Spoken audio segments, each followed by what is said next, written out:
Señoras y señores, bienvenidos, muy buenas noches. Gracias por acompañarnos. Esto es La Silla Roja, este espacio, este foro abierto al diálogo, a la crítica, al análisis, a la reflexión.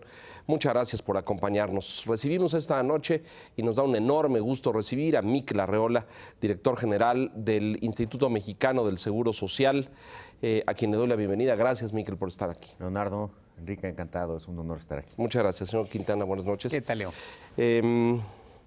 ¿En qué condiciones te encontraste el instituto a tu llegada, Mikel? ¿Cómo está ahí todas estas versiones públicas de que las finanzas del instituto están quebradas, de que el financiamiento no alcanza, de que las pensiones son mayores que el gasto médico? Y después tu antecesor, José Antonio, que hoy está en Pemex, pero que hizo una serie de correcciones y de ajustes que le dan viabilidad financiera al instituto por más tiempo, pero si le quieres compartir al auditorio. Pues mira, Leonardo, tuve la fortuna de recibir el IMSS de manos de uno de los funcionarios más brillantes de este gobierno, el doctor González Anaya, que a su vez recibió un IMSS quebrado en el 2012.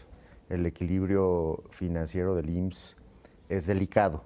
Cuando se terminan los ingresos propios, se tienen que usar reservas. Las reservas son limitadas. En el 2012 se utilizaron todas las reservas. El 100%. El 100%. A partir del 13, frente a esta emergencia, se planteó una estrategia de disciplina financiera en el gasto, más no de recortes, que ha generado una disminución en el uso de las reservas del 60%.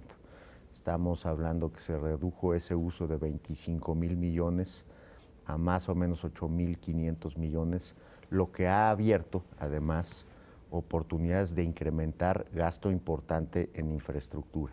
Tenemos un trienio que compara muy bien con los trienios más grandes de inversión en infraestructura del IMSS. Vamos a llegar a casi 20,000 millones de pesos ¿De inversión? De inversión en 12 hospitales, en 40 unidades médico-familiares. Pero lo relevante es que el ritmo de incremento de las presiones de gasto ha sido mayor que el ritmo del incremento del ingreso. El ritmo del incremento del ingreso con esta dinámica de generación de empleos ha sido relevante. 26% en el último trienio. Es un trienio muy alto en generación de empleo y de ingreso para el IMSS. ¿Estamos hablando 12-15 o 13-16? ¿De qué trienio? Del 13-16. 13-16. O digamos 12-15, ¿no? Para efectos de, todavía no cierra el ejercicio. El 16, en ejercicios cerrados, pasó la recaudación en 2012 de 190,000 millones de pesos, ahora al 15, 242,000 millones de pesos. Es un ritmo de incremento más o menos del 4,2 al año, y el ritmo de incremento del egreso es más o menos del 5,2. Esos dos indicadores en el año 2012 eran totalmente distintos. El incremento del egreso era del 8,5 y el incremento en el ingreso era de 1,2. O sea, gastaban mucho más e ingresaban menos. Esa brecha estaba muy abierta. ¿Cómo explicar ese incremento tan elevado del ingreso que seguramente algunas empresas dirían, pues nosotros no nos está viendo tan bien? ¿De dónde proviene ese ritmo de crecimiento del ingreso, Mikel? Primero, de que este trienio ha sido el más alto en generación de empleos desde que se tenga registro en la historia. Los 2 millones. Los 2,031,000 empleos cuadruplican la misma cifra o el mismo periodo, perdón, del sexenio pasado, donde se generaron 500,000. Ya no hablemos del antepasado, donde se perdieron 200,000. El sexenio más relevante en creación de empleo en ese mismo periodo fue el 88-94, donde se llegó a 1,5. Esta cifra es 500,000 empleos mayor y tiene esta cifra diversos datos interesantes. En primera, 500,000 empleos de estos 2 millones son de arriba de 5 salarios. O sea, altos. Son altos. El salario de arriba de 20 mínimos creció en 22%. El empleo, esta masa laboral, en un 41%, fue para mujeres, cuando la PEA de mujeres es el 36, más o menos. Y para jóvenes fue el 36%. Si lo vemos en crecimiento real, el salario base de cotización del IMSS en estos 3 años, 7 meses, creció 6%. En la anterior administración había crecido 2%. Y creo que ese es el dato más relevante de todos los que se generaron de esta cifra de los 2 millones. Y ahí es donde el IMSS gana con más ingreso. El ingreso de las cuotas es un incremento del 26% en 3 años sin haber subido la cuota. Y esto habla de que esa brecha de gasto-ingreso se ha podido cerrar. No se ha podido alcanzar el gasto. ¿Por qué? Porque tenemos una presión de gasto, un concepto de presión de gasto que es el pasivo del régimen anterior de pensiones, de beneficio definido, donde tenemos un pasivo actuarial de 2,000 millones de pesos, y estamos viendo ya a partir del 2015 incremento de ese concepto del 2 dígitos, 10% del 15 al 16 y 15% del 16 al 17. A ver, ya son muchas cifras, ¿no? Son muchos números, pero vamos para ayudarle al auditorio a ir comprendiendo. ¿De qué tamaño es el paquete de pensiones del IMSS? Esta cifra, 2,000 millones de pesos. Sí. ¿Eso pagas al año? ¿Eso paga el IMSS al año? No, ese es un pasivo en el tiempo. Ajá. La explicación es la siguiente. El IMSS nace en el 43 y las AFORES en el 96. Hubo un régimen de pensiones en ese periodo donde el gobierno a los empleados del IMSS les pagaba toda su pensión. Esa de pensionados. Toda su pensión quiere decir qué porcentaje es no era un beneficio, no era una pensión solidaria, como es una cuenta de Afore, Ajá. donde todos ahorran, todos juntos y ponen todos su parte. Exacto. Exactamente. Aquí el trabajador no ahorraba para su retiro. Más o menos la tasa de reemplazo es del 70% del sueldo último. Entonces es una carga bestial. No se había definido un límite de años o de edad para el retiro. Uh-huh. Se tenía un límite de años trabajados. Sí, lo que durara. Exactamente. Pero si después del trabajo duraba 30 años, el IMSS está obligado a pagar los 30 años. Pero además podías retirarte, yo conozco gente que se retiró a los 49. Es correcto, porque tenían 20, ya habían cumplido, 20 empezaron años muy de trabajo. Chicos. Entonces, yo no critico... Una carga brutal, ¿no? Yo no critico el modelo, claro. Así era. En el 43 no había pensionados, había puras cuotas. No, y el tamaño del país y de todo era radicalmente distinto. Pero bueno, eso generó una carga brutal que ahora ya se está materializando. ¿Y por qué digo que es...? Este es el pasivo laboral. Este es el pasivo de pensiones. De pensiones. Entonces, para darte un dato de cómo se dan esos saltos, en el 2015 se pagaron 62 mil millones de pesos. De pensiones. Ajá. Solamente de esa cuenta son 222 mil pensionados del IMSS, con un promedio de edad de 53 años. Ese es 62 mil en el 2015, 70 mil en el 2016 y 80 mil en el 2017. Entonces, ¿y alcanza? Tiene que alcanzar. ¿Por qué? Porque está subiendo nuestro ingreso, porque estamos eficientando el gasto y porque hay una agenda de mejor utilización de los recursos. Pongo ejemplos. La licitación consolidada. La licitación consolidada nos ha dado 7 mil millones de pesos de ahorro en los últimos 3 años. ¿Qué quiere decir esto? Que compramos medicinas, todos los compradores públicos juntos, que aprovechamos el poder de compra de más o menos 60 mil millones de pesos al año para generarnos ahorros todos los. La compran en paquete o en volumen. En paquete. El IMSS, el ISSSTE. Seguro Popular. Ajá. Ya llevamos 18 entidades ¿estatales? En el paquete, sí, 18 estados. Este verano vamos a semblantear ya cómo viene la de este año para ver cuánto vamos a comprar, cuántos van a comprar. Yo creo que va a ser también una cifra histórica la de este año. Muchos servicios que comprábamos al margen del servicio médico, como la hemodiálisis, los exámenes de laboratorio, hacemos 1 millón de de estudios de laboratorio al día. Al día. Al día. ¿Y esos los hace todos el IMSS o los subrogan fuera? Eso los hacemos por prestadores. fuera, Ujú. porque ¿Que se licita es la esto? lógica. Se licita y ahí está un poco la clave, con licitaciones diseñadas para promover la competencia. Este año nos ahorramos para los próximos 3 años 4.500 millones de pesos solamente en la licitación de estudios clínicos. Nos ahorramos otros 4.000 en hemodiálisis, nos ahorramos otros 1.000 en banco de sangre y mínima invasión.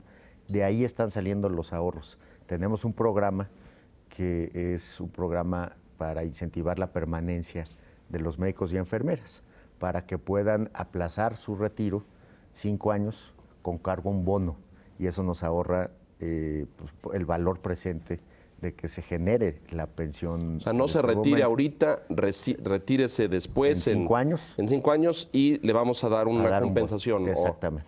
Quizás sería útil, Miquel, Sí. entender cuál es el estatus de las jubilaciones del personal que trabaja en el IMSS. O sea, en este momento, ¿qué pasa con los que ya tienen años trabajando? ¿Qué pasa con los que están ingresando al IMSS?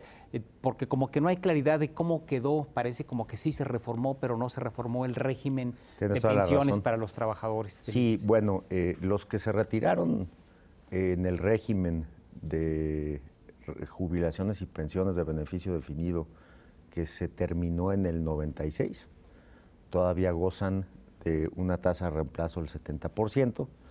Pero eso ya Eso ya se cerró. Esa cuenta se cerró al aparecer las AFORES. Las AFORES en el 96. Pero a ver, los que venían con ese régimen y que viven, y quiero suponer que todavía hay, Se les respeta su régimen. se les respeta su régimen. Exactamente. ¿A poco sabes cuántos de esos quedan? Son 222,000. Son 222,000. ¡Wow! Que es la mayor carga. Con un promedio de edad de 53 años. Pero ¿cómo es posible? Entonces, no me cuadran los vamos años. vamos es a gente terminar. que trabajó en los 60, 70, 80, se jubiló en el 90 y tantos y hoy debe andar arriba de los 70 años de edad. Sí, pero hay gente que se jubiló en los 90 con ese régimen y que hoy tiene 50 años, que hoy tiene 52 años y que el ¿Cómo estudio... es posible? ¿Se jubiló a los 35? Es que no había, pudo haber empezado a trabajar a los 15. No había edad límite de jubilación. Por eso, pues, las grandes reformas en pensiones pues, pasan por 2 mecanismos. Ampliar la edad de jubilación y compartir la carga de ahorro para el retiro. Ahorra el trabajador, aunque Exactamente. también ahorra la institución. Exactamente. Digamos, el retirado, ese tiene su ingreso seguro, ese es el que sobre la base del Así es. esquema anterior, pues mientras viva y mientras tenga el derecho de cobrar, va a seguirlo Y le haciendo. vamos a pagar al último pensionado en el 2090 de ese grupo. ¿no? En el año... Ay, híjole, no, ustedes son los expertos, pero no me salen las cuentas. O sea, ¿cómo se retiró en el 2090? Sí, pero fíjate... Si se acabó en el 96, se jubiló al año el de edad. análisis actuarial es que el último pensionado de ese régimen va a morir en el 2090. Sí, no es que se haya retirado en el 96 Sí, no. necesariamente, sino que entró a trabajar bajo el Correcto, régimen correcto. anterior. Y entonces todavía le corresponde esas régimen condiciones. anterior. Correcto. Son derechos irrenunciables. Adquiridos, correcto. Adquiridos. El volumen más grande está... O sea, enderezar esto nos va a tomar todavía 85 años. Sí, pero mira, el volumen está de aquí al 2045, más o menos. El grueso de El eso. grueso, el pico Es decir, el cálculo, y a partir de eso va a empezar a bajar la cifra. Así es. O sea, pero dijiste este año 60 y tantos, el siguiente 70 y luego... En el 2017, 80,000 millones. Y así sigue para En el arriba. 2035 vamos a volver a pagar 80,000 millones, pero en el 2030 vamos a llegar a 105,000 millones de pesos. Entonces vamos a llegar al pico de la joroba actuarial y luego Y de ahí viene para bajando. Entonces, para pagar lo mismo que estamos pagando ahorita, va a ser ya en la curva descendente en unos 25 años. Esa es la principal presión de gasto. Vamos a hablar de la otra presión de gasto, que tiene que ver con la transición epidemiológica. Cuando nació el IMSS, la esperanza de vida eran 47 años en el 47. impresión. En el 43. Ya estaríamos. Hay un antes y un después del IMSS. Y ya, ¿No? ya. En esperanza de vida. Ya nos pasamos, Leo. Polvus como- eres, polvus reverteris y ya. Como 10 estaríamos, años. Este porque es un chamaco, pero nosotros sí ya estaríamos del otro lado de en la raya de en la pasivos, estadística. allá en pasivos. Bueno, ahora son 78. Pasaron muchas cosas entre el 43 y hoy, pero Fíjate, 30 años. 30 en más o años. menos 60, ¿no? Que uno no tiene a veces perspectiva de esto, pero en 60 años de historia médica o de medicina De medicina. institucionalizada, el promedio de vida del mexicano se elevó 30 años. y el IMSS era el mejor sistema para curar, porque nos moríamos de enfermedades infecciosas Claro, claro. y lesiones. Entonces, había un sistema curativo muy robusto, se construyó muchísima infraestructura, pero a partir de que la medicina nos dio más años, nos encontramos con 4 enfermedades crónico-degenerativas que son largas y son caras, que son prevenibles, pero que la generación que hoy las tiene, pues no las previno. Número 1 es diabetes. Diabetes. Es la número 1. Exactamente.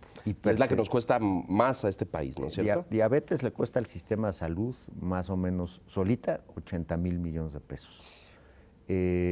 La otra es enfermedades cardiovasculares, básicamente hipertensión, que tienen culminaciones en enfermedades largas y crónicas, como es la propia hipertensión. Hoy te llegan por urgencias con accidentes infartos. cerebrovasculares y secuelas posteriores. EBCs. Exactamente. Y después, cáncer de mama y próstata, que en sus primeras fases son curables, pero ya después se vuelven retos. En el caso de estas 4 enfermedades relacionadas con el gasto del IMSS, estas concentran el 80% del Del gasto en el seguro de enfermedades y maternidad del instituto. Y hay otro dato contrastante que no necesariamente es el mejor, que está concentrado en el 20% de la población. En los años 70 teníamos 3 millones de adultos mayores, hoy tenemos 12. Y también teníamos... 4 veces más. 4 veces más. Y teníamos 14 trabajadores por pensionado, hoy tenemos 5. Entonces, también el modelo... O sea, seguimos todavía teniendo más trabajadores que pensionados y la Seguimos curva al 30 o al 35 Seguimos teniendo bono, va a ser decreciente. En algunos países es ya es 1-1, negativo. ¿no? Es negativo. En Hay más Europa pensionados que trabajadores. es correcto. ¿Llegaremos a ese momento nosotros? Ciertamente vamos a llegar. Estábamos en 14, ahora estamos en 5. En unos años estaremos 1-1 y luego negativo. Y luego negativo. Pero el reto ahora en el instituto es que si dejamos crecer inercial esas enfermedades, inercialmente, en el 2050 no nos vamos a gastar 80,000, nos vamos a gastar 350,000 millones. Y por eso lo más inteligente es hoy hacer prevención, pero ya no prevención hablada, ya no prevención Vaya y chéquese y estas etérea cosas, y sí. general, ya tener un agente, como era la unidad médico familiar, como lo es hoy la unidad médico familiar, que espera al que se siente mal. Tenemos que tener una unidad médico familiar inteligente que ubique y que traiga al que se siente mal, que lo controle, que le dé la información a la edad correcta. La gente que hoy tiene diabetes no tuvo información correcta cuando tenía 20 años. Claro. No pudo darle seguimiento a su peso y talla, a sus factores de riesgo. Probablemente, bueno, a lo mejor no se sabían tantas de estas cosas, ¿no? En términos de la enfermedad, o no se le comunicaba tanto al paciente. No pero se le comunicaba. Yo veo 2 defectos en el sistema actual, que son corregibles. La falta de capacidad para darle seguimiento desde la juventud a un paciente. paciente, Sí, que tengas como su historial médico de por vida, ¿no? incluyendo la información que se le tiene que dar. Y segundo, la falta de control de diabéticos o de hipertensos. El 50% de los diabéticos en México no saben que tienen diabetes. Y el ejemplo en la atención es relevante. Un paciente con diabetes que está controlado y medicado puede tener una vida normal y le cuesta al IMSS 100 pesos al año. Un paciente que llega con un colapso renal y tiene que instalarse 3 veces a la semana en hemodiálisis, le cuesta al IMSS 320,000 pesos al año. Entonces, esas cargas las podemos ir disminuyendo en este momento con prevención, en plazos medianos y largos, lo que estamos haciendo con los estudiantes. Los estudiantes hoy, por disposición y por instrucción del presidente Peña, tienen derecho al IMSS. ¿Para qué? Primero, para que no cuarten su carrera, que no dejen de estudiar por una lesión, por un problema médico. Sabemos que es el grupo etario más sensible al gasto.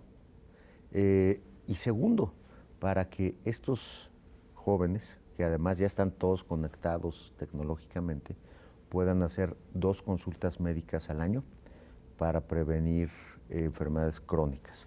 Déjanos hacer una pausa, Miquel, y regresamos a este tema de los jóvenes, porque hay todo un debate de si el IMSS tiene esta carencia de servicios, atiende a mucha gente, no se da abasto porque son miles, cómo ahora da de alta y acredita a no sé cuántos miles de estudiantes, y hay todo un debate al respecto. Vamos a mensajes, La Silla Roja.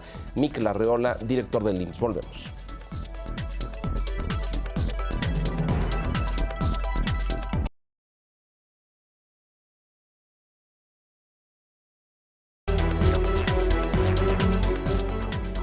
Gracias por continuar con nosotros. Estamos en este diálogo con el director del IMSS, Miquel Arreola. Gracias.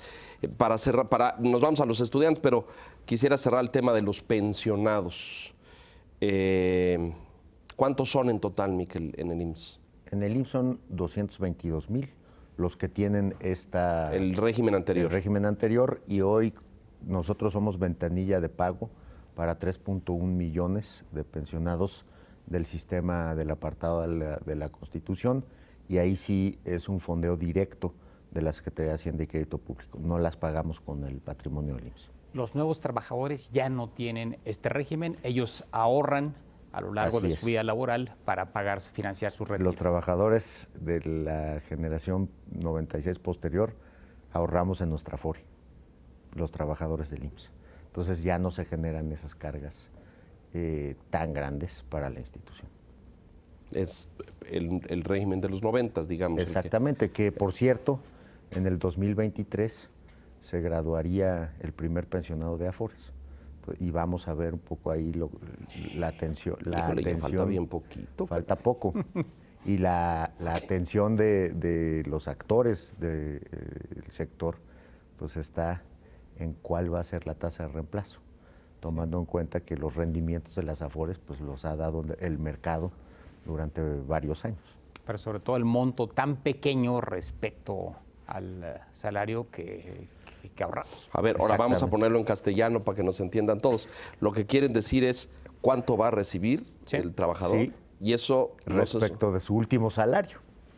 Esa es la pregunta.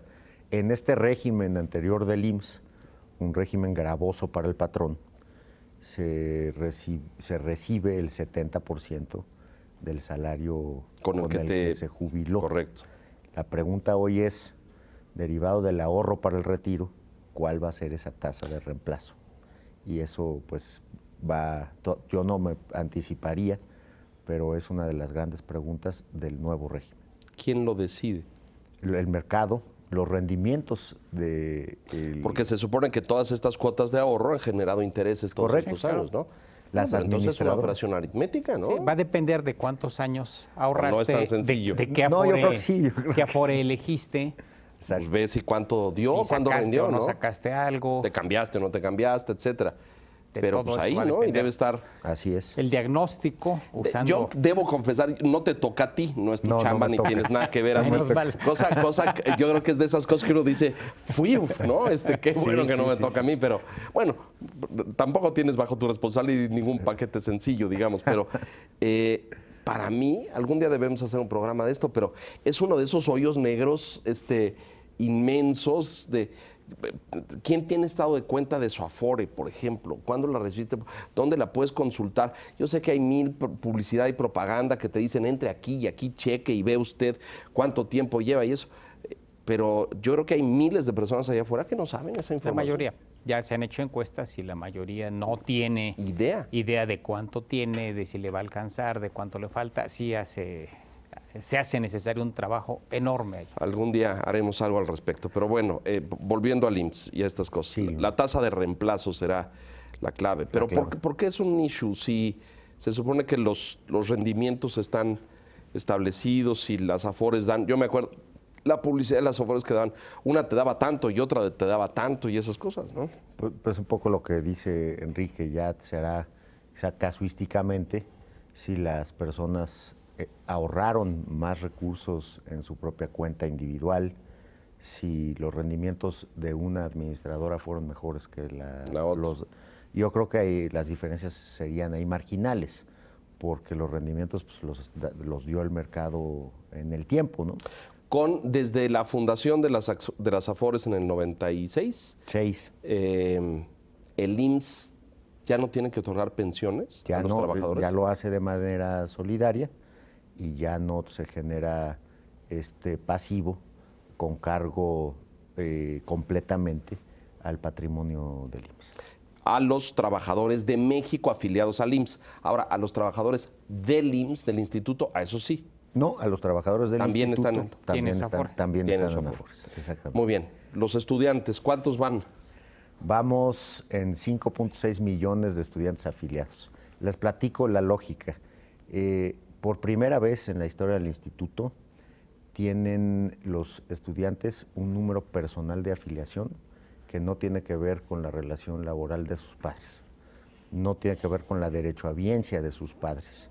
En el 98, el presidente Zedillo, por decreto, integró a los estudiantes al régimen obligatorio del IMSS en materia médica y ahí fondeó ese esfuerzo con 1.2 salarios mínimos por estudiantes para poder darles esa atención.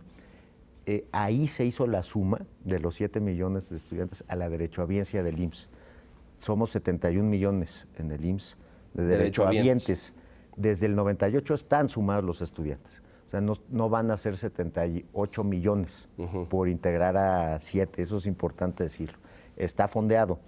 Pero estando fondeado, los estudiantes no sabían que tenían el derecho. Ese derecho. No lo conocían y no lo activaban. Solamente 1.2 millones de estudiantes usaba el Seguro Social y la mitad de esos estudiantes pensaba que estaba usando el derecho de sus padres. ¿Qué se hizo en esta administración por instrucción del presidente? Tienen que saber los estudiantes que tienen IMSS para que lo utilicen y no caigan en un gasto catastrófico y no dejen de estudiar. Ya en términos estadísticos, cualquier aseguradora privada aseguraría a jóvenes entre 16 y 23 años, porque no se materializa el riesgo. Hoy en el IMSS damos 500,000 consultas diarias, de las cuales 400,000 son para adultos mayores. A los jóvenes les damos 1 millón de consultas al año, pero cuando un joven tiene leucemia o cáncer, en el IMSS lo atendemos hasta el final y en el 90% de las ocasiones con éxito. Entonces, el segundo elemento objetivo de esta política es que estos 7 millones sean la generación bisagra de la prevención, que ellos entren al sistema de salud por la vía de la prevención. Una nueva cultura médica por completo. Una nueva cultura. Le apostamos a que... Es decir, que no lleguen enfermos. Que no lleguen enfermos, que no lleguen sintiéndose mal, porque eso tiene dos pérdidas. La primera es muy importante en salud, años de vida saludable. Que los últimos 20 años de vida de los mexicanos que hoy estudian sean saludables. Hoy el 70% de los mexicanos tienen obesidad, sobrepeso o diabetes. 70%. Obesidad y sobrepeso son precondiciones para la diabetes. Claro. La diabetes significa años de vida no saludable, son 20, 25 años de vida y vida cara para la familia y para las instituciones. Entonces, de lo que se trata es de que identifiquemos el factor de riesgo, sobrepeso y obesidad a edad temprana. Identifiquemos al diabético adulto, joven, temprano, y lo podamos controlar. Y resolvamos los casos de cáncer de mama, cervicuterino y de próstata en épocas tempranas. ¿Cómo pueden, es decir, es la misma capacidad instalada? Sí. No tienen, no ampliaron hospitales, no hicieron clínicas especializadas para los jóvenes. Es lo mismo que tiene el IMSS y que el IMSS ya tenía, es decir, hay una medición del tiempo de espera de una persona que necesita una cirugía o que necesita... Mira, la lógica es la siguiente. Nosotros podemos seguir siendo curativos, seguir construyendo hospitales y nunca vamos a acabar. Estamos construyendo hoy 12 hospitales, más o menos 2.500 camas. Esto es el 6% de las camas del IMSS en 3 años. 40 unidades médico-familiares, más de una por estado, de aquí a que termine la administración. Eso lo estamos haciendo para aumentar la penetración del IMSS, para atender las mismas enfermedades. Pero vamos a construir de aquí al año que viene la primer unidad médico-familiar de prevención, que es un modelo comunitario que tenga capacidad estadística de identificar a los pacientes de riesgo, traerlos al IMSS, controlarlos y así bajarle el costo en el mediano plazo. Esa es una primera acción que se puede tocar, que es integral, que es inteligente para hacer este viraje de lo curativo a lo preventivo.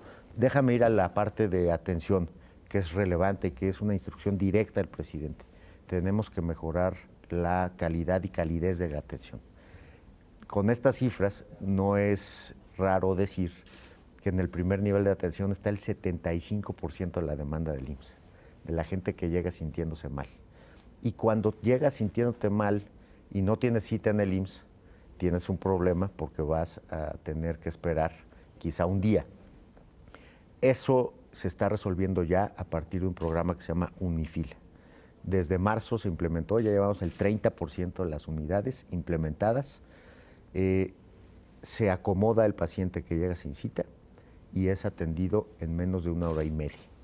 El que llega con cita se atiende en menos de 30 minutos.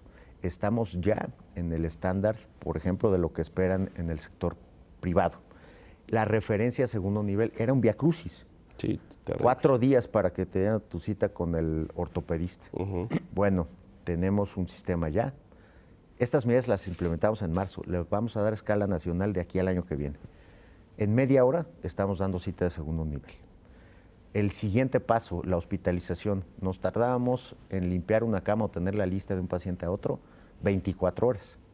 Teníamos los hospitales... O sea, 24 horas ahí la cama. Exactamente. Esperando. Imagínate el desperdicio. Los hospitales estaban al 70% porque las camas se tardaron muchísimo en estar listas. Queremos ocupaciones más altas. A partir de un programa de gestión de camas, también más o menos en el 25% de los hospitales llevamos ahorita, estamos bajando de 8 horas para que se reactive la cama. Se tiene que limpiar, hay un proceso, pero las ocupaciones en los hospitales se han incrementado y estamos en 85%. Y el último tema de esta lista concreta es que no se programaba cirugía los fines de semana. Y empezamos ya a programar desde el 15 de abril cirugía fin de semana. Porque no trabajaron los doctores, por sindicato. Por una cuestión de los roles de los médicos que descansaban el fin de semana. Estamos utilizando médicos ahora que descansan jueves y viernes y ya estamos llegando a las 2.100 cirugías en fin de semana. En fin de semana, llevamos 3 meses, apenas llevamos 12 hospitales en 4 delegaciones, pero ya en un plano normalizado en todo el sistema IMSS, podríamos decir que estaríamos dando casi 3.000 cirugías por fin de semana. Y eso es una capacidad fantástica adicional y eso se explica también por volumen. El 50% de las cirugías que damos en el IMSS es traumatología y ortopedia. Y ese es el tapón de las demás. ¿50%? 50%. O sea, un golpe, un accidente, una rotura de cadera en población mayor. Nosotros 50% están en esa categoría. 50%. ¿Y el otro? El otro está en diversas especialidades, pero el 64% del gasto en incapacidad está en trauma y ortopedia. Es muy caro tener rezago en esas Claro, cirugías. y además necesita rehabilitación. Y necesita rehabilitación. Entonces, ¿qué se hace? Se instala en la unidad médico-familiar un ortopedista o un traumatólogo, y es el que determina la cirugía. Vamos a anunciar pronto.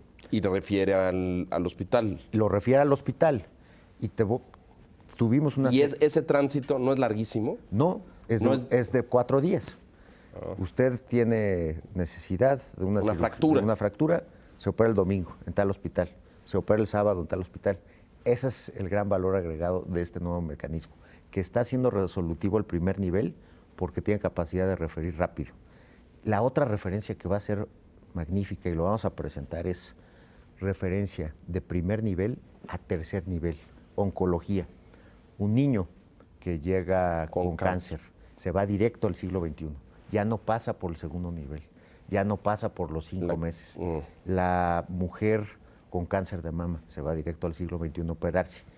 Esas son las cosas que están moviéndose en el IMSS, que tienen que ver con procesos, cómo integramos el sistema. Tenemos ahora un código infarto, donde se ha bajado la mortalidad en 54% en los hospitales. Por reacción rápida. Reacción rápida, procesos. Entra la persona con el problema cardíaco y en 5 minutos está en el área de choque y en hemodinamia para que le destapen la vena. Yo lo digo coloquialmente, los doctores lo dirán de otra manera. Pero para que le hagan desasolve ahí. Pues, exactamente. La otra que fue una de las medidas más exitosas de Pepe Toño fue la receta resurtible. Resulta que los adultos mayores con enfermedades crónicas tenían que ir a una consulta, que más bien era un trámite, para que les dieran su receta todos los meses. Ahora las recetas son para surtirse 3 meses. Se ahorró 8 millones de consultas al año. Solamente para ir a hacer ese trámite. Solamente para ir a hacer ese trámite. Y también un mecanismo de seguimiento permanente a los inventarios de medicamentos.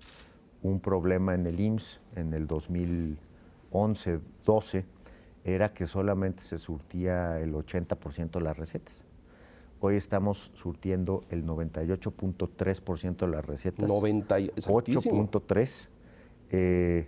Y lo medimos cada semana. Vamos a hacer una pausa, Miquel, si nos permites, sí, claro. Y regresamos a esto. Da la impresión de, o no sé si tengas la misma, de embudos, ¿no? O cuellos de botella en los procesos que han estado eliminando y limpiando en aras de agilizar el proceso. Y las cirugías institucionales que se están haciendo para resolver esos cuellos, ¿no? Que pareciera lo interesante en esta gestión. Mensajes y regresamos enseguida. Muchas gracias.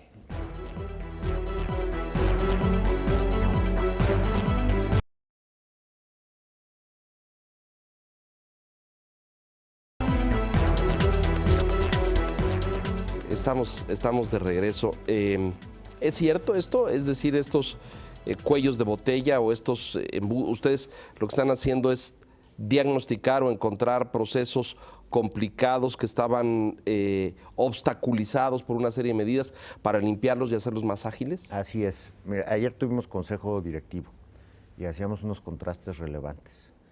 En 2012 gastábamos 12,000 millones de pesos más y dábamos 10% menos de servicios. Eso quiere decir que a partir de esta agenda se pueden modificar procesos, se puede hacer mejor planeación, sobre todo en gasto en infraestructura, y se puede incrementar el volumen del servicio, que al final es lo que la gente demanda. O sea, eficiencia, ¿no? Eficiencia y garantía de que haya menos tranzas, o si se puede que no haya tranzas, porque no solamente es eficiencia. Recuerdo casos donde en las ventas de medicinas pues había colusión y pues no solamente es que se comprara mal, sino que había un interés específico para venderle al IMSS caras las medicinas. Y me imagino que habrán encontrado en la gestión de Pepe Toño, en tu gestión, Miquel, también en el caso de infraestructura y demás casos donde pues todo el mundo le quiere meter la mano. Mira, ese es un problema sistémico y hace un par de días estuvimos en los 15 años de la COFEPRIS. Y es una historia relevante la que plantea Enrique en términos de la manufactura de los medicamentos. En 2010 había un gran monopolio en la manufactura. ¿Por qué? Por la inacción del regulador sanitario, porque no promovía la competencia, no promovía genéricos. Entonces, favorecía a algunos, supongo. De manera indirecta, pues había un status quo que le generaba rentas extranormales o que generaba rentas extranormales del sistema de salud. ¿Por qué? Porque las enfermedades crónico-degenerativas se atendían con medicamentos de patente que eran 90% más caros de lo que hoy se pagan.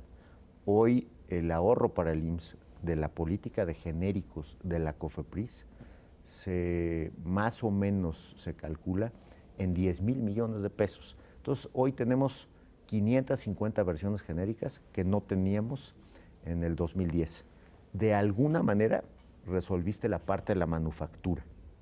Ya se liberalizó el mercado y eso benefició al sector público y al privado. Ahora tenemos que seguir buscando espacios de ahorro donde están los proveedores de los servicios integrados. Ahí, con diseño de licitaciones, pues estamos viendo que 12,000 millones de pesos en el 2012 estaban en el bolsillo de monopolistas que hoy están en nuestro bolsillo para pagar pensiones y prestar servicios. Este año ha sido un año donde hemos encarado retos de resistencias. Por ejemplo, de grupos, la licitación de laboratorios. Es la primera vez que lo digo. Quitarle 4,500 millones de pesos a 5 empresas que tenían todo el país no ha sido fácil. Ha habido ataques en columnas, ha habido acusaciones. Nosotros presentamos denuncias. Es decir, laboratorios privados que le brindan el servicio. Es correcto. Al IMSS para hacer análisis clínicos. Imagínate cómo estaba estructurada la licitación, que dividías el país en 5 regiones. Y eso implicaba que si había un prestador de servicios local en un estado, no podía prestar el servicio porque la licitación no lo convocaba. ¿Qué fue lo que cambió? Convocamos un proveedor por estado. Se desconcentró el mercado en 15%. Y en 15% estamos ahorrando 4,500. Eran las grandes cadenas, digamos. Correcto. Ajá. Y son mensajes que está dando el IMSS. El IMSS no va a sacrificar ningún recurso público para dejar de pagar pensiones, para efectos de mantener ganancias extranormales, y vamos a ir por más, vamos a afinar nuestras licitaciones cada vez más. ¿Resistencias en ese sector? Hay resistencias. No me quita el contrato de Chihuahua. Correcto. Resistencia, pues había intereses, evidentemente. Pero pues el mensaje es que no es contra nadie y es contra todos. Nosotros somos la autoridad y no vamos a dejar que los recursos públicos que son tan necesarios pues se queden de manera monopólica. Distorsionada. Distorsionada. Es un mercado. En esta línea, ya que lo mencionas, y que está, y lo veo mucho en el debate, platicábamos hace algún tiempo con el doctor Narro, secretario de Salud, esta línea de que firmas privadas o empresas privadas, proveedores de servicios de salud, hablabas de los laboratorios, pero puede haber ahí 1000 cosas, hemodiálisis, mastografías, etcétera, que desde el sector privado ofrezcan servicios para complementar la cobertura y la atención médica que brinda el IMSS. ¿Esto es viable hoy en día? ¿No es viable? ¿La ley lo permite? ¿No lo permite? Porque vemos allá afuera unos desgarrados y acalorados que dicen, no, se va a privatizar esto, y es terrible, cuando a lo mejor sería muy sano, a lo mejor repartir, o creo que se dice subrogar, pero poner servicios en un montón de cosas afuera, que se licite y se concurse, y quitarse ustedes la carga, porque permitiría agilizar la atención y detección de enfermedades. Creo que me lo preguntas. Nosotros tenemos 2 barreras y dos fronteras muy claras.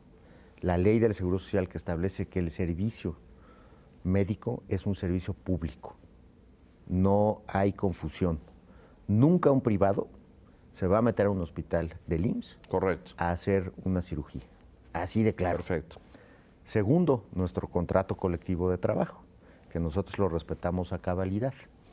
Hay cosas que están reservadas para el sindicato para prestar en el servicio médico. Estamos hablando de todo lo que sea bata blanca. Enfermeras, médicos, procedimientos de hospitalización, procedimientos de cirugía. Donde sí se puede, en los servicios que no estén específicamente en el contrato colectivo, que no sean esencialmente médicos, pero que se tengan que prestar afuera. El mejor caso es hemodiálisis. La mejor práctica, y lo que la COFEPRIS también determina, es que no se tenga la hemodiálisis dentro de los hospitales, porque son procedimientos de mínima invasión que pueden resultar en infecciones. Se tiene que tener afuera del hospital. Lo mejor es hacerlo subrogado, porque se tienen que hacer unidades de hemodiálisis. Por cierto, tenemos 70,000 pacientes del IMSS hoy en hemodiálisis. ¿Con particulares? Con particulares. Subrogado, obviamente no es un servicio de bata blanca esencial. Tenemos también análisis clínico. El IMSS no se concibió en su ley para ser una empresa de análisis clínicos. Claro. Eso se lo tiene que comprar el mercado porque su core, como dicen los americanos, pues no es hacer análisis clínico. El servicio de imagenología, el servicio de computación, esas cosas sí se pueden hacer. Y ya en el concurso de los proveedores públicos, si uno hace buenas licitaciones, si uno genera eficiencias, en este tema del intercambio de servicios, se va a notar quién es el más eficiente. Porque todos hacen eso con privados. Se va a notar quién hace mejor sus negociaciones. Pues la calidad, en el ¿no? costo de la intervención. Y ahí va a ser muy interesante lo que va a pasar ahora en este nuevo paso de la universalización, que es un intercambio de servicios global.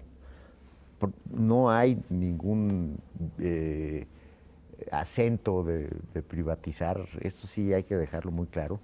Esas teorías o mitos son simplemente teorías y mitos, no hay ninguna privatización de ningún servicio público de salud, pero al momento en que nosotros intercambiamos servicios, por primera vez en la historia del sistema, vamos a saber cuánto costamos, cuánto le cuesta un parto al IMSS y al ISSSTE.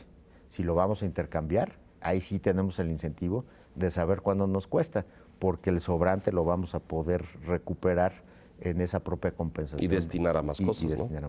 Ya que mencionaste el tema del sindicato, en otras épocas, Miquel, se ha hablado pues, de la dificultad entre la administración del IMSS y el sindicato.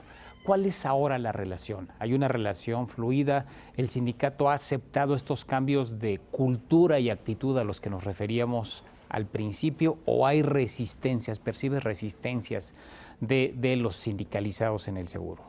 Tenemos uno de los sindicatos más importantes en nuestro país.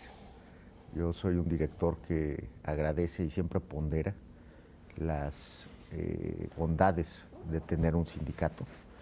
Tenemos un líder sindical que es un médico del IMSS, que conoce los retos del instituto. Y sabemos, sindicato y administración, que el reto principal hoy es atender mejor a la derechohabiencia.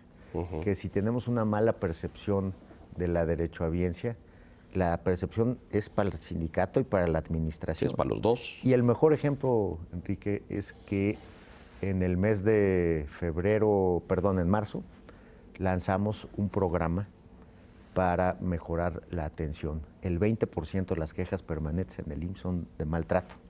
Este programa se llama Ser IMSS, Saludar, Escuchar y Responder. Es un protocolo para 180,000 compañeros que tienen que aplicar en la asistencia del derechohabiente. Tenemos casi 1 millón de contactos diarios. Lo vi en una manta, en un edificio del IMSS. Saludar, escuchar y responder.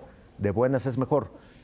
Ese dato es preocupante. Tenemos que tratar mejor al derechohabiente. Muchas veces el resultado médico no se pondera porque se le trató mal al derechohabiente, y este programa lo lanzamos junto con el sindicato, de manera tal que hay un equilibrio entre sindicato y administración. Nos toca negociar contrato colectivo una vez cada 2 años, nos toca negociar salario también en ese mismo ritmo, pero... ¿Cuándo es la siguiente?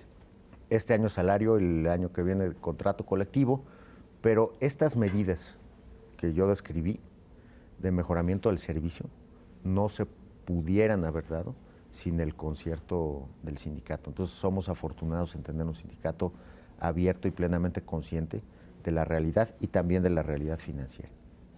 Ahora que dices de contrato colectivo y esto que explicabas hace un momento con la subrogación de servicios, ¿es lo más eficiente que todo se haga dentro? O más aún, sobre todo ahora que enfrentan problemas financieros y que vienen hace algunos años dándole la vuelta al esquema financiero para que esto sea viable a los siguientes 50 o 100 años, ¿no? ¿Es lo más barato que todo se haga dentro? A lo mejor es más barato hacerlo del otro lado, ¿no? O sea, por alguna razón decidieron pues, los exámenes clínicos o los exámenes de sangre, los análisis, en vez de tenerlo aquí, pues que se haga afuera, supongo. A lo mejor por eso llegaron a esa conclusión. Pero otras cosas pues, se podrían también, ¿no? El mandato de la ley es que sea un servicio público. Y eso tiene que ver con la presencia que tiene que tener el Estado mexicano en la atención de las necesidades de las personas. Yo soy un creyente pleno en que no debemos y no hay por qué privatizar ningún servicio esencial de salud. Eso me queda muy claro. Pero el que se hagan los exámenes clínicos fuera sí, no los privatiza. No los Siga siendo público, pero lo pones en manos de un particular que provee el servicio. Y ese particular tiene un contrato con el IMSS. Una mastografía, por ejemplo. Y eso me parece que es un elemento de eficiencia, pero nunca dejar de ser el responsable de la prestación del servicio médico ante el derecho habiente. Pero pienso en términos de eficiencia. ¿No? El Sistema Nacional de Salud necesita una inversión, sobre todo ahora, y no hemos hablado nada, ya se nos va a acabar el tiempo, pero de las crónico-degenerativas, de las neurológico-degenerativas, ¿no? Es decir, el perfil epidemiológico está cambiando brutalmente. Nosotros tenemos, Leonardo, 25 unidades de alta especialidad. Esas 25 unidades de alta especialidad comparan con los mejores hospitales de Estados Unidos. Ningún hospital privado del Distrito Federal de Monterrey, de Guadalajara, puede compararse en capacidad resolutiva con estos hospitales de alta especialidad. Te voy a ser muy claro, nunca vamos a ver que el IMSS le pague a un hospital privado para que atienda derechohabientes. Eso no lo vamos a ver y eso me parece... Me suena razonable. Que es razonable. Sí vamos a ver que el IMSS pueda aligerar su carga administrativa cuando es racional hacer un examen de laboratorio afuera, una mastografía, o tratar o determinar, digamos, el riesgo de algún paciente o el seguimiento de algún paciente. O todo esto que decías al principio, la prevención, es correcto. Diagnóstico de primer piso para saber cómo está y luego lo refiero. Esas cosas se pueden resolver mucho y aligeras, ¿no? Sí, y eso lo tenemos determinado otra vez en el contrato colectivo y en la ley. Así como se escucha el tema privatización recurrentemente, también en el sector empresarial recurrentemente se escucha el tema, van a subir las cuotas del IMSS porque está quebrado, porque solamente subiendo las cuotas va a poder salir adelante. ¿Hay algo de eso? No, no hay ningún planteamiento para incrementar las cuotas. Antes de pedir esfuerzos a los privados, los administradores tenemos que hacer todos los esfuerzos de eficiencia que podamos hacer. Sabemos que hay peligros respecto a subir las cuotas, porque no necesariamente eso le va a generar más ingreso al IMSS. Si subimos las cuotas y sacamos de mercado el costo de la mano de obra, pues vamos a tener menor recaudación. Entonces lo que tenemos que mandar son mensajes de mucha más eficiencia. Hoy en el IMSS el 72% de los trámites son digitales y tienen que ver con el costo del trabajo. Nos estamos ahorrando en costo de oportunidad y valor presente más o menos 4,000 millones de pesos, haciendo al año más o menos 35,000 trámites digitales. Vamos a presentar pronto esta nueva plataforma IMSS Digital, pero eso también tiene que ver con reducirle los costos de transacción al trabajo y a la generación de los empleos. Se nos acaba el tiempo, les voy a pedir que hagamos conclusiones. Empezamos así y ahora que lo menciona Enrique y da la vuelta, pero tú explicaste cómo están mejorando los ingresos y administrando mejor los gastos, pero ¿el IMSS está quebrado? No, el IMSS no está quebrado. El IMSS, en el informe de finanzas que se le presentó al Congreso en el 2011, decía que no había IMSS hasta 2014, ya no iba a haber IMSS. El informe que presentamos hace 2 semanas al Congreso, estamos planteando que el IMSS tiene viabilidad, esta administración y hasta el 2019. El IMSS tiene que ser muy cuidadoso en su equilibrio financiero, no está quebrado. 2019, pero ¿eso qué quiere decir? Que después del 19 tenemos que rediseñar una estrategia financiera para hacerlo viable 10 o 15 años más. Yo creo que todos los días tenemos que estar pensando en eso, pero en el 2019 se terminarían las reservas financieras del IMSS y tendrían que buscarse otros mecanismos. Pues alguna vez se hizo el ejercicio de un día sin IMSS y es inimaginable. El país puede quedarse hasta sin gasolina, pero sin IMSS simplemente este país no funciona. Es la institución más grande en número de trabajadores directamente en el país, así que pues suerte, Miquel, en este reto. Muchas Creo gracias. que justo con este horizonte del 19 nos dejas claro que todavía hay un montón de cosas que hacer del instituto. Y yo le agregaría ahí felicidades por limpiar procesos, porque creo que sí había, y creo que subsisten algunos, debe haber, pero porque es el tamaño, la antigüedad, la complejidad, pues había 1000 vicios, ¿no? Las medicinas y la fila y luego un gestor que te sacaba rápido una ficha para que te adelantaran o sea, 1001 cosas que decías, es la salud, ¿no? Debiera ser como la prioridad. Y creo que felicidades por buscar ahí, limpiar y decir, a ver, ¿qué esto? Y el trato, ¿no? Yo sí recuerdo miles de personas que se han quejado de maltrato y de cosas así, ¿no? Pero mucho éxito, viene una etapa y un desafío grande. Ojalá y se haga viable al 2090 o por ahí. Ojalá, y espero que sigamos esta charla que claro. yo valoro mucho y aprecio porque fue una charla pues muy, muy inteligente y muy rica. Muchas gracias, Miquel, bienvenido. Muchas gracias. La repetiremos, señor Quintana, muchas gracias. Gracias, Leo. Y gracias a usted por la gentileza de su atención. Lo esperamos el próximo domingo a esta misma hora. Hasta entonces, gracias.